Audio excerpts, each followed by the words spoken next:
Hey, what's up, Haunted Falls Paranormal? My name is Jordan. I am your psychic medium as well as ghost hunter and witch practitioner, solitary. As you can see, I've got, can't see it, my crystal and my white candle burning. I was just trying to close the dark portal back here.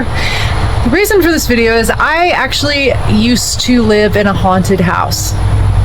Not because it was just haunted by the sounds and echoes of yelling and screaming from my abusive ex-husband, but also the history of the land it was on.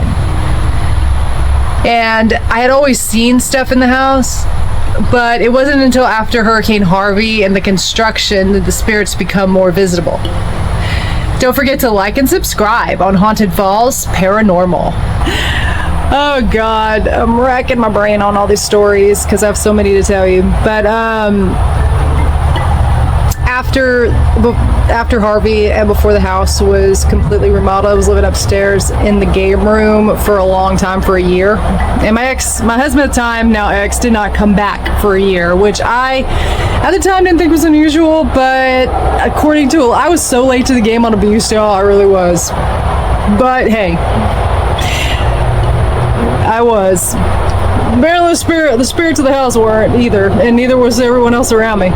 But I remember laying down, taking a nap. It was so depressing, and my vision went out. My third eye went out and opened in my crown chakra, and I saw a tintype of a young man, a Civil War soldier, and he was so hot, guys. He was so hot.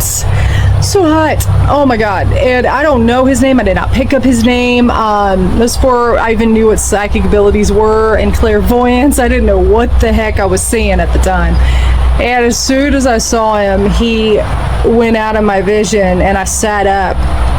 But that's just one of many stories. Okay, now that I've racked it, the house was owned by a woman and her husband that are both realtors, and actually very popular realtors today.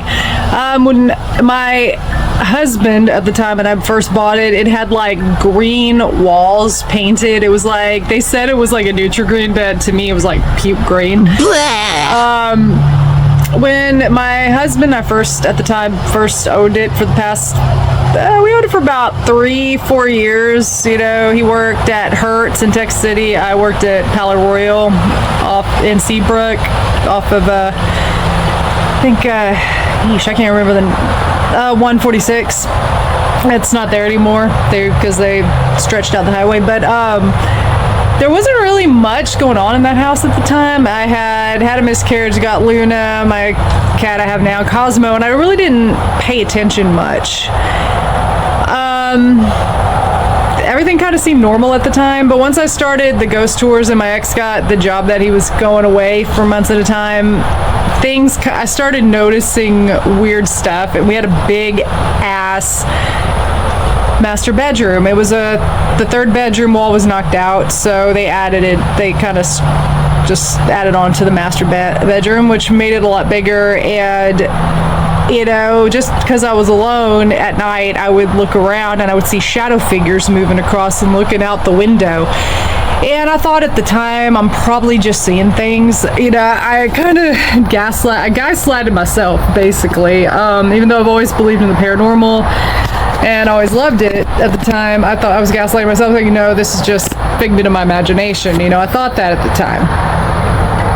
But things didn't really come into play until Harvey hit in 2016, 2017, and we had to remodel the house. And as you know, as any paranormal investigator, psychic medium, witch alike, and spiritual enthusiast, and ghost enthusiast alike, when you do renovations to a historical building or a building in general and not knowing the history of the land or who used to own it or who passed away in it, yada yada, when you do remodeling, that stirs up the energy, whether it be supernatural or residual. So not long after the house was, you know, being restored, I was upstairs. And the lights were, the house had just been done. My husband at the time was in the living room. And I was upstairs in the game room, and the lights were blaring. I was watching TV. We had a hallway that had 2 more rooms. One at the end, that was my office, and then the middle one that had a window that you could get out on the roof. I looked towards the hallway, and I saw what looked like maybe above where a body would be, there was a face forming in black and white, and you'd see the mustache clear as my face is to you. I saw it right in front of me, and it surprised me, so I yelped a little bit, and it disappeared. Now, that wasn't the first time stuff like that has happened. Another story is when I was in the master bedroom. It was dark. I had just gotten up, I had to use the bathroom. I go inside the small little master bath that we have, and you can see the edge of my bed because some of the moonlight's streaming in and from the above window. And when I looked towards the bed, when I sat down to do my business, my vision went out, and I saw what looked like a soldier, Civil War soldier, right in front of me. And he had a bayonet. He was in the middle of what looked like a field, and he was on top of another soldier. I couldn't see if it was Union or Confederacy, but I did see the yellow bandana around their necks were actually visible. And I saw him puncture the soldier that was beneath him. It was like a literal movie playing out in front of my eyes. It was crazy. And that's one story. As soon as I saw it, it disappeared, and I kept it to myself for a very long time. I kept a lot of stories to myself, but I would see these shadow figures as well as the man upstairs. And I saw the movie of a soldier impaling another soldier with a bayonet. Now, another time in the house, I actually was sitting on the couch, and I clairvoyantly saw in my third eye into my master bedroom. My husband at the time had already gone to sleep, and I saw a soldier, Civil War soldier, standing there, taking up in his arm his saber and putting it to my husband's throat at the time. Now, this is before I came around that I was being abused by him, but apparently the soldiers knew. And now I kind of, I shouldn't say this, but maybe they should have done what they were going to do, but what it would have helped, really, right? But there's more. Yeah, being a tour guide in Galveston, I was hanging out with some of my tour guide mates in Galveston at the time, and I was telling my friend A about it, and she was our local researcher, as well as J. I like to say the names, but A had, let's research it. We were talking about the Battle of Galveston, the Civil War on Galveston Island, and I was already obsessed with the story of Lieutenant Commander Edward Lee.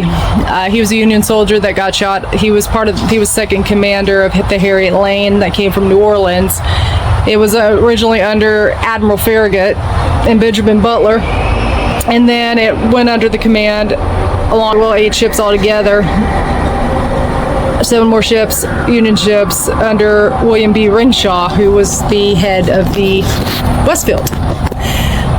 But A was looking it up, and when we had the Battle of Galveston, also where the house is in Bay Ridge, where Bay Ridge, South Shore, and Marbella now stands, it's all farmland.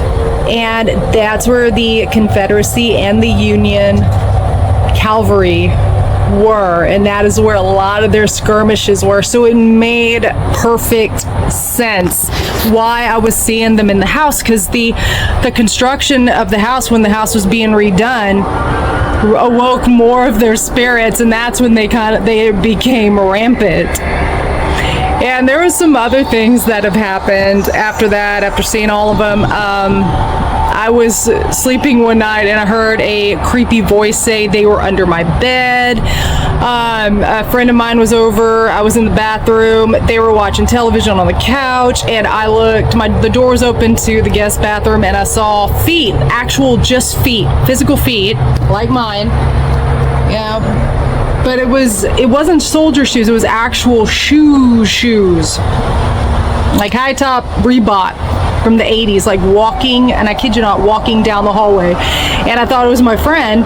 And as soon as I saw it, I poked my head out and I didn't see the feet. I go around the corner and there's my friend still watching TV, and I asked the person, I said, hey, were you just looking for me in the hallway?